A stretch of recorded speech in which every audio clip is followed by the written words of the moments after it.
seemed like a nightmare, standing on the podium right there with Abraham behind him in his high chair and a million eyes there. No moment could compare to this. He told us about a dream like he was talking to a therapist, but they acted so perilous.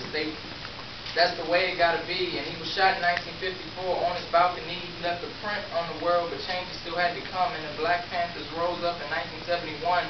They knew it was easy to run, real easy to shoot a gun, but hard to relish in mustard, not what you put on a bun. So they would march and try to stay ahead of this. Because of Black Power, they stripped 2 gold medalists. A series of unfortunate events like Lemony. But if you talk about Kennedy, you got to admit that he's great for the Civil Rights Act of 1968, but things were drastic.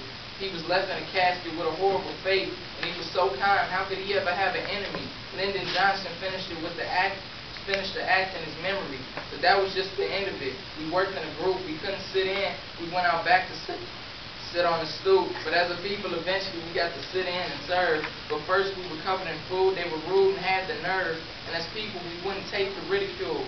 We didn't ride the bus for 9 months. We carpooled or walked, no matter how bad it gets.